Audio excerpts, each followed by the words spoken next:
गरीब लंबे हाथ वाली ननद का प्याज पराठा।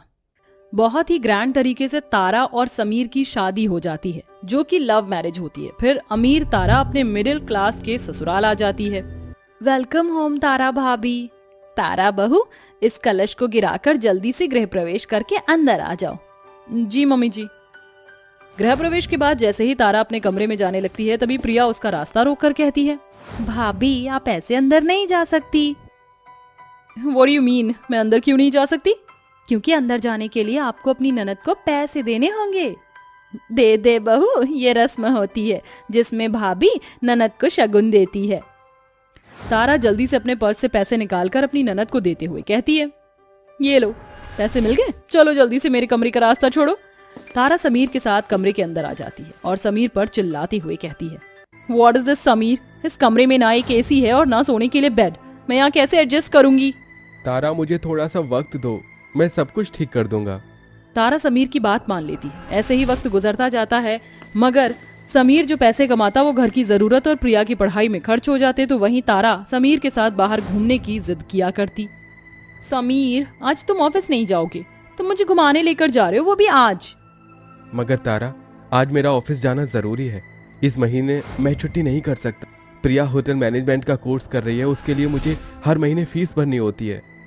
अपनी ननद का नाम सुनकर घमंडी तारा गुस्से से कहती है, यू नो व्हाट समीर, इन सब के आगे तुम्हें मैं तो दिखाई नहीं देती। कभी तुम्हारी माँ, कभी तुम्हारी बहन बीच में आ जाती है।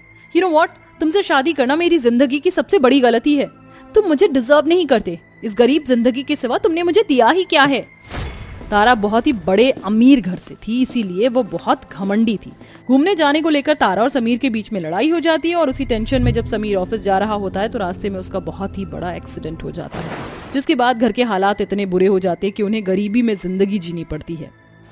घर में तो एक भी सब्जी नहीं है, बस ये थोड़े से प्याज पड़े हैं, इनका क्या बनाऊं? तभी प्रिया रसोई में बचा थोड़ा सा आटा देखकर उसमें प्याज, अजवाइन, नमक, मिर्च गूंथकर गर्मा गर्म प्याज के पराठे बनाकर अचार के साथ सभी को परोसती है। तारा भाभी, मैंने प्याज के पराठे बनाए हैं, आप भी खा लीजिए। देख लो समीर, आज तुम्हारी बीवी को रूखा सूखा प्याज का पराठा खाकर काम चलाना पड़ेगा, इसलिए तुमसे कहा था कि थोड़ी सी सेविंग कर लो, मगर तुमने मेरी नहीं सुनी। खैर प्रिया, तुम भी क्या याद रखोगी कि तुम्हारी भाभी ने तुम्हारे हाथों के बनाए ये गरीबों वाले प्याज के पराठे खाए हैं। तारा जैसे ही अपनी गरीब ननद के बनाए प्याज के पराठे टेस्ट करती तो उसे स्वाद में वो बहुत ही अच्छे लगते हैं। अरे वाह, ये प्याज के पराठे तो बहुत ही टेस्टी हैं। अपनी भाभी के मुंह से अपने प्याज के पराठे की तारीफ सुनने के बाद प्रिया अपने घर से ही प्याज पराठा का व्यापार शुरू कर देती है। एक ग्राहक घर के दरवाजे पर खड़ा होकर बोलता है, अरे कोई है अंदर? जल्दी से 2 गर्मा गर्म प्याज के पराठे देना। जी भाई साहब, अभी लाई, थोड़ा इंतजार कीजिए। वो बोलकर प्रिया गर्मी में चूल्हे पर जल्दी जल्दी प्याज के पराठे बनाकर उन्हें प्लेट में लगा देती है कि अचानक से उसके हाथ बहुत ही लंबे हो जाते हैं और प्रिया बिना अपनी जगह से उठे बाहर खड़े ग्राहक को प्याज के पराठे की प्लेट दे देती है। अचानक हुई अपनी ननद के लंबे हाथों को देखकर प्रिया की भाभी तारा कहती है, अरे ननद जी, ये तुम्हारे हाथ अचानक से रबड़ बैंड की तरह इतने लंबे कैसे हो गए? पता नहीं भाभी, ये तो मेरी भी समझ में नहीं आ रहा। प्रिया के लंबे हाथों की फास्ट सर्विस से अब एक के बाद एक ग्राहक गरीब ननद के बनाए स्वादिष्ट प्याज के पराठे को खाने के लिए वहां आ जाते। सुबह से लेकर शाम तक बहुत सारी ग्राहक लंबी लाइन लगाकर खड़े हो जाते, तो वहीं प्रिया भी अपने लंबे लंबे हाथों का फायदा उठाते हुए जल्दी जल्दी प्याज के स्वादिष्ट पराठे बनाती और फटाफट से उन्हें ग्राहकों को देती, जिससे कि पहले ही दिन में प्रिया के प्याज के पराठे की खूब बिक्री हुई। अरे क्या स्वादिष्ट प्याज के पराठे खाने को मिलते हैं यहाँ, जिसका कोई जवाब नहीं। भाई, और सर्विस तो इतनी फास्ट है कि पूछो ही मत। अरे यहाँ पलक झपकते देर नहीं लगती कि वो लंबे लंबे हाथों से प्याज के पराठे झटपट से प्लेट में हाजिर हो जाते हैं। प्याज के पराठे बेचकर पहले ही दिन तारा की गरीब ननद ग्राहकों के बीच में छा गई और साथ ही प्रिया को अच्छी कमाई भी हाथ आई। कुल मिलाकर आज मैंने घर से 1500 रुपए के पराठे बेचे हैं। प्रिया बेटी, इतने पैसे आ गए ना, अब इससे घर का राशन भरवा लेते हैं। अपनी आगे की पढ़ाई पर ध्यान दे, ये प्याज के पराठे बेचने के चक्कर में पड़कर अपना आने वाला भविष्य खराब मत कर। मम्मी जी, इस वक्त समीर कमाने की कंडीशन में नहीं है, ऐसे में ननद जी ये प्याज के पराठे बनाना बंद कर देंगी तो घर की दाल रोटी कैसे चलेगी? और बिना पैसे के क्या ईंट पत्थर खाएंगे हम सब? भाभी आप चिंता मत करो, मैं प्याज के पराठे बनाकर बेचना नहीं छोड़ूंगी। और वैसे भी माँ, मैं होटल मैनेजमेंट का कोर्स इसीलिए तो कर रही थी कि मुझे कुकिंग करना पसंद है। प्रिया अपनी माँ को समझा देती है और अगले दिन सुबह सुबह उठकर प्याज के पराठे बनाने की तैयारी में लग जाती है। मगर अभी भी अंदर ही अंदर बार बार उसके दिमाग में यही बात आई जा रही थी कि आखिरकार उसके लंबे हाथ हुए कैसे। तभी उसे याद आता है जब वो प्याज के पराठे बनाने के लिए सामान लेने एक दिन पहले बाजार गई होती है। इस वक्त घर के हालात बहुत ही बुरे हैं। घर का दाना पानी चलाने के लिए मुझे ही कुछ करना होगा। अरे हाँ, याद आया, जिस दिन तारा भाभी इस घर में आई थी तो उन्होंने मुझे शगुन दिए थे। क्यों ना मैं प्याज के पराठे का सारा सामान उसी से खरीद कर ले आऊं।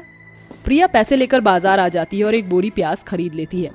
मेरे पास बस 500 रुपए ही बच गए हैं। अभी मुझे आटा, अजवाइन, सौंफ और बाकी का सामान भी लेना है। मगर ये प्याज की बोरी बहुत भारी है और इसे घर तक ले जाने के लिए रिक्शे वाला भी 100 रुपए से कम तो नहीं लेगा।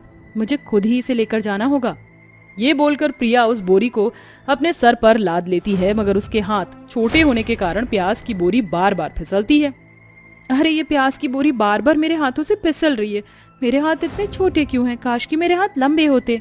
तभी अचानक एक भिखारी जो कि फटे चिटे कपड़ों में फुटपाथ पर बैठा होता है, वो कहता है, सुनो बेटी, मैं बहुत भूखा हूँ, मुझे कुछ खिला दो। भिखारी की हालत पर तरस खाकर प्रिया उसे एक प्लेट खाना खिलाती है। तुम्हारा बहुत बहुत शुक्रिया बेटी, आज एक भूखे भिखारी को खाना खिलाया है।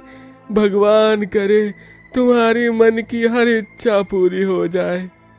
भिखारी की दी गई दुआ का असर अगले दिन जब प्रिया प्याज के पराठे बनाती है तो उसके हाथ लंबे हो जाते हैं। अब मुझे समझ में आया कि मेरे हाथ अचानक से लंबे कैसे हो गए। तभी दरवाजे के बाहर खड़े ग्राहक प्याज के पराठे का ऑर्डर देते हैं। अरे जरा जल्दी से 4 गर्मा गर्म प्याज के पराठे ले आओ। चल मेरे लंबे हाथ और दे दे मेरा साथ। प्रिया जल्दी से अपने लंबे हाथों से प्याज के पराठे बनाकर बाहर खड़े ग्राहकों को देती है, जिससे ग्राहक खुश होकर प्याज के पराठे खाते हैं और उसे पैसे देते। प्रिया एक सुबह से शाम तक मिट्टी के चूल्हे पर प्याज के पराठे बनाती और उन्हें बेचती, जिसके बाद वो अपने लंबे हाथों से घर की साफ सफाई करती और बर्तन भी धोती, जिसे देखकर तारा को अच्छा नहीं लगता और वो कहती है, लाओ प्रिया, बर्तन मैं वॉश कर देती हूँ। नहीं भाभी, मैं कर लूंगी, मेरे लंबे हाथ है ना। हाँ, मगर तुम सारा दिन इतनी मेहनत करके गर्मी में पसीना बहाकर प्याज के पराठे बनाकर बेचती हो और मैं कुछ भी नहीं करती, ये मुझे करने दो। अपनी अमीर घमंडी भाभी का बदला हुआ स्वभाव, अपने लिए फिक्र भरा स्वभाव देखकर गरीब प्रिया को बहुत खुशी होती है, जिसके थोड़े ही दिनों बाद समीर भी ठीक हो जाता है। वहीं तारा अपनी गरीब प्याज पराठे बेचने वाली गरीब ननद के लंबे हाथों का ब्लॉग बनाकर उसे यूट्यूब पर अपलोड कर देती है, जिसे अब सुबह से लेकर रात तक प्रिया के स्वादिष्ट प्याज पराठों के लिए ढेरों ऑर्डर आते, जिसमें कि तारा भी अपनी ननद की बहुत मदद करती, जिससे घर से शुरू हुआ प्रिया के प्याज के पराठों का व्यापार बाद में एक बड़े शॉप में बदल जाता है। ओम सृष्टिकर्ता मम विवाह कुरु कुरु स्वाहा। शादी संपन्न हुई वर वधू बड़ों का आशीर्वाद ग्रहण करें। जी पंडित जी। इसके बाद चारों वर वधू अपनी सास और माता पिता का आशीर्वाद लेते हैं। जीते रहो बच्चों, हमेशा खुश रहो। जैसा कि आपने देखा होगा, अवंतिका अपने दोनों बेटों की शादी करती है। बड़े बेटे राजीव की शादी गौरी और अमीर प्रीति से होती है। वहीं छोटे बेटे व्योम की शादी तारा नाम की गरीब और काली लड़की से हुई थी, जिसकी वजह से अवंतिका अपनी काली बहू को कुछ खास पसंद नहीं करती थी। दोनों बहू घर की जिम्मेदारी अच्छे से संभाल लेती हैं। फिर 2 दिन बाद प्रीति रसोई में जोर से बर्तन साफ करके पटक रही थी। समझती क्या है ये ससुराल वाली, मैं कोई नौकरानी हूँ जिसने 2 दिन बहू का कर्तव्य निभा लिया तो उम्र भर करती रहूंगी? नहीं, मैं शादी करके यहाँ बर्तन घिसने नहीं आई हूँ। तभी आवाज सुनकर काली देवरानी और सास रसोई में आते हैं। हे भगवान, क्या हो गया प्रीति बहू, तू बर्तनों को इतना तोड़ क्यों रही है? माना कि दहेज में लाई है, लेकिन इसका मतलब ये नहीं कि तू ऐसे शोर मचाए। शोर की पड़ी है आपको? यहाँ मेरे कोमल कोमल मुलायम हाथों में बर्तन घिसने के लिए दे दिए हैं। मैंने अपने अमीर घर में आज तक ऐसा काम नहीं किया और अब मैं ये काम करने वाली भी नहीं हूँ, समझिए आप। इसका जो भी काम है ना, वो ये काली देवरानी करेगी। वैसे भी मैं जेठानी हूँ, समझिए आप और तुम तारा। ठीक है बहू, घर का सारा काम अब से तू ही करेगी तारा बहू, ठीक है? मेरी प्रीति बहू कोई काम नहीं करेगी, समझी काली कलूटी बैंगन लूटी। जी माँ जी। तारा, मेरे दिमाग का दही हो गया है, बर्फ डालकर शरबत ले आओ और अभी के अभी। ठीक है जेठानी जी। फिर प्रीति अपने कमरे में चली जाती है। बहुत गुस्सा आ रहा है, थोड़ी सी रील्स देख लेती हूँ और फोटो खींच लेती हूँ। ये वाली फोटो अच्छी है, पहले इस वाली पिक को पोस्ट कर देती हूँ। Good mood, good vibes, hashtag हो गया परफेक्ट इंस्टाग्राम पोस्ट। जेठानी जी, मैं आपके लिए शरबत ले आई, ये लीजिए। ठीक है। फिर प्रीति शरबत को पीकर मेकअप करती है और छोटे कपड़े पहनकर रील बनाती है। चिकने, हाय चिकने मुझ पे फिसल गए, कितनों कितनों के दम निकल गए, हाय तौबा अब क्या होगा, सब मुझसे पूछते हैं तू कौन देश से आई, नाम जलेबी बाई, आहा jalebi by, oh jalebi by. तभी प्रीति का पति राजीव ऑफिस से जल्दी आ जाता है। अरे ये सब तुम क्या कर रही हो, और ये कैसे कपड़े पहने हैं? थोड़े तो लिहाज करो, तुम्हें शादी के कुछ ही दिन हुए हैं और ये सब चीजें। हाँ तो मैं इन सब के ऊपर अब आप माँ जी या प्रधानमंत्री बैन लगाएंगे क्या, या मैं अपनी पुरानी जिंदगी की आदतों को भूल जाऊं? मैंने ऐसा भी नहीं कहा था, पर ये सब करने की क्या जरूरत है? अब तुम इस घर की बहू हो। बहू माय फुट, इसलिए मुझे ये शादीवादी की चोचलेपंथी अच्छी नहीं लगती है। हर चीज में बाउंड्री है। पर राजीव तुम मेरी भी सुन लो, मैं कोई काली देवरानी की तरह गांव की गवार नहीं हूँ जिसे अपनी लाइफस्टाइल जीना ना आता हो। मेरे मन में जो आएगा मैं वो करूंगी।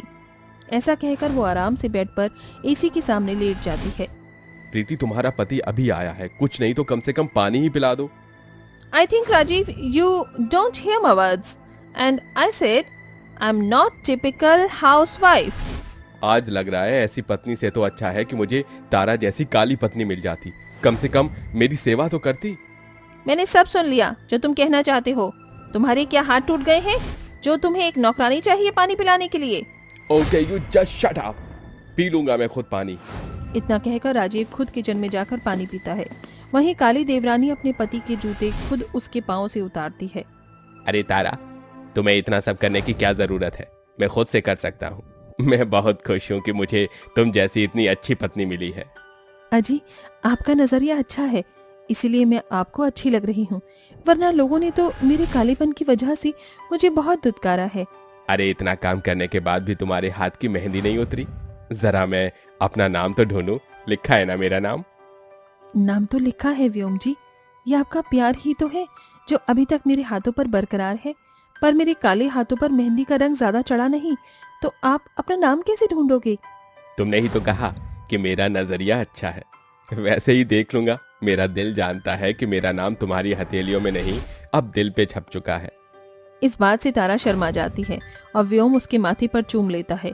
ये देखकर राजीव को बहुत अफसोस होता है। एक ये दोनों हैं जो इतने पर भी खुश हैं, और मैं बदनसीब पति, ऐसी घमंडी बीवी आई है नसीब में। तत्पश्चात सब खाना खाने के बाद अपने कमरे में सो जाते हैं। ऐसे ही वक्त गुजरता है। गोरी जेठानी हमेशा अपना दबदबा सास और देवरानी पर बना कर रखती थी। काली देवरानी से घर का सारा काम करवाती है और जब मन चाहा उसे खरी खोटी सुनाती है। फिर भी सास अवंतिका अपनी गोरी बहू पर ही मरती है, उसे प्यार करती है और काली बहू का वो बिल्कुल भी साथ नहीं देती। ऐसे ही एक दिन जेठानी बेहोश हो जाती है। फिर डॉक्टर चेकअप करके बताता है कि वो गर्भवती है। उसी समय तारा की तबीयत खराब होती है तो डॉक्टर एक और खुशखबरी देता है। हाँ, मैं तो खुशनसीब हूँ, मैं 2-2 बार दादी बनूंगी, नजर न लगे मेरी दोनों बहुओं को। Oh wow, I am pregnant, first baby bump की फोटो तो बनती है। दीदी ये आप क्या बोल रही हो? अरे आजकल ट्रेंड है ना, प्रेग्नेंट लेडीज अपनी प्रेगनेंसी की हर स्टोरी को पोस्ट करती हैं, बस वही। अच्छा, आजा मेरी गोरी बहू, मैं तुझे जूस पिलाऊं। फिर अवंतिका अपनी गोरी बहू को जूस पिलाती है, मगर काली बहू को पूछती तक नहीं है। इसी तरह दोनों बहू की प्रेगनेंसी के 8 महीने पूरे हो जाते हैं। घर का सारा काम अब भी तारा ही करती थी। वहीं प्रीति ने हर महीने अपनी बेबी बम्प की फोटो इंस्टाग्राम पर अपलोड की थी। एक शाम अवंतिका कहती है, प्रीति बहू, तारा बहू, कल तुम दोनों की गोद भराई की रस्म है, तो ये लो अपने गहने और नई साड़ियाँ। ओ गॉड, इतनी गर्मी में ये भारी ज्वेलरी और कपड़े कौन पहनेगा? मुझे माँ जी बेबी शावर करना है, वो भी अलग तरीके से, जैसा मैं बोल रही हूँ, मुझे वैसे ही डेकोरेटिंग करवा दीजिए। ठीक है बहू, जो तू चाहती है वैसा ही कर लेते हैं, पर मैं रीति रिवाज भी जरूर करवाऊंगी। अगले दिन प्रीति अपनी मुताबिक बेबी शावर की बहुत अच्छे से डेकोरेशन करवाती है। वहीं एक तरफ अवंतिका के हिसाब से गोद भराई की सजावट हुई थी, जहां तारा बहू बैठी हुई थी। वहीं प्रीति मॉम टू बी और जिसका जो रिश्ता होता है उस हिसाब से बैच पहनते हैं। और बेबी शावर के गेम्स भी रखती है। उसका पति भी पार्टिसिपेट करता है और वो दोनों केक काट कर बेबी शावर वाली अलग अलग तरह की फोटोज खिंचवाते हैं। फोटोग्राफर, जरा इनकी मेरे साथ एक और पिक लो। राजीव, आप अपने बेबी को टमी पर किस करना, ओके? ये सब तुम क्या करवा रही हो? बहुत अजीब लग रहा है। गोद भराई को गोद भराई रहने दो। हाँ बहू, ये तूने क्या क्या करवा दिया। चल मेहंदी लगा ले गोद भराई को, लेट हो रहा है। 2 मिनट माँ जी, इतना ही लेट हो रहा है तो देवरानी की मेहंदी लगवा लो। लेकिन कोई फायदा नहीं है क्योंकि उसकी काली चमड़ी पर मेहंदी तो दिखने वाली नहीं है। बहू, कम से कम आज के दिन तो तारा बहू को ऐसे मत कहे। Whatever। फिर प्रीति और तारा आती हैं और अवंतिका के कहने पर दोनों बहू के हाथों में मेहंदी लग जाती है। हाँ, मेहंदी तो बहुत अच्छी लग रही है, पर जरा मेरी बेबी बम पर भी मेहंदी लगा दो, मुझे इंस्टाग्राम पर पोस्ट करनी है। दीदी, इससे आपको एलर्जी हो सकती है और बच्चे को नुकसान भी पहुंच सकता है, ऐसा मत कीजिए। तुमसे मैंने कोई सोल्यूशन मांगा क्या तारा? आप लगा दीजिए। जिद करके प्रीति बेबी बम पर लगवा लेती है, जिसके कुछ ही देर बाद उसे इरिटेशन होने लगती है। माँ जी दर्द हो रहा है और खुजली भी।